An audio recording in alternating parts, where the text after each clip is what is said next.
Signals എല്ലാം correct ആയിരുന്നു sir. Signal കളയടൂ. സാധനം പെട്ടിലോണ്ടോ നോക്കിയോ അതോ ഷട്ടിയാണോ? അയ്യോ അല്ല സാർ, എല്ലാം കറക്റ്റ്. പോലീസിനോ CID-കൾക്കോ ചോമ്പാരി കടപ്പുറം മണത്ത് നോക്കാൻ പോലും സാധിച്ചില്ല. സാർ ചായ കൊണ്ടുപോടാ. ചായ കൊണ്ടിറങ്ങേണ്ട നേരം. പെരേര ശരത് ഹോട്ടൽ വെയിറ്റ് ചെയ്യുന്നുണ്ട്. ഒന്ന് ഫോൺ ചെയ്ത് ഉടനെ. രണ്ടും കൽപ്പിച്ച് നമുക്കൊരു കാര്യം ചെയ്യാം. മുറ്റത്ത് കാർ കിടപ്പുണ്ടല്ലോ, ഈ ബ്രീഫ് കേസുമായി കാറിൽ കയറി രക്ഷപ്പെടാൻ നോക്കാം. അതിന് CID വെളിയിൽ നിൽക്കല്ലേ? അതാ ഞാൻ പറഞ്ഞ രണ്ടും കൽപ്പിച്ചെന്ന്. ഫുൾ സ്പീഡിൽ കാറങ്ങ് ഓടിക്കുക.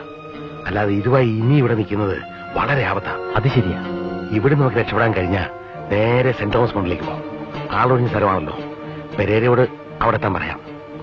ഭാഗ്യമുണ്ടെങ്കിൽ പെട്ടി നമുക്ക് കൈവറാൻ പറ്റുള്ളൂ. Okay sir.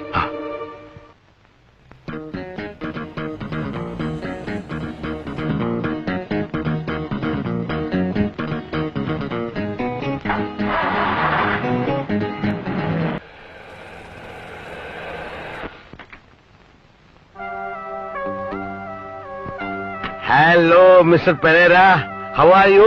Hello mister Nambiar. മുതലാളി. Oh my god. CID escape. മുതലാളി പൈസ വിട്ടു. മുതലാളി ഫുൾ സ്പീഡ്. ഞങ്ങളുടെ ജോലിക്കാരൻ. മുതലാളി ഒന്നുകൂടെ. ഞങ്ങളുടെ ജോലിക്കാരൻ.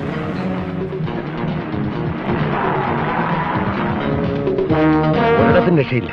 നമ്മുടെ എല്ലാ നീക്കങ്ങളും വാച്ച് ചെയ്യപ്പെടുകയാണ്. കാർ തടയാൻ ഇതിനകം വയർലെസ് സന്ദേശം കൈമാറിയിട്ടുണ്ടാവും. കാർ മാറുന്ന ബുദ്ധി. പക്ഷെ പെട്ടിയുമായി ഇനി വീട്ടിലേക്ക് പോകുന്ന അപകടമാണ് സാർ. ഇവിടെ അടുത്ത് കുറെ കാലമായി പൂട്ടിക്കിടക്കുന്ന ഒരു മില്ലുണ്ട്, വെങ്കടേശ്വര മിൽ. പെട്ടി അവിടെ എവിടെയെങ്കിലും സുരക്ഷിതമായി ഞങ്ങൾ ഒളിപ്പിച്ചോളാം. ഒരു കാര്യം ഞാൻ പറഞ്ഞേക്കാം, ആ CID-കളെ ജീവനോടെ വെച്ചോണ്ടിരുന്ന നമുക്കിനി രക്ഷയില്ല. നമ്മുടെ എല്ലാ പദ്ധതികളും അവർ തകർക്കുകയാണ്. ഇനി ഒരൊറ്റ വഴിയേ ഉള്ളൂ, ബോംബെയിൽ നിന്നും പവനായെ വരുത്തുക. പവനായി? അതെ, സമർത്ഥനായ പ്രൊഫഷണൽ കില്ലർ. കാശ് കൊടുത്താൽ രണ്ടെണ്ണത്തിനെയും പുഷ്പം പോലെ പവനായി തട്ടും.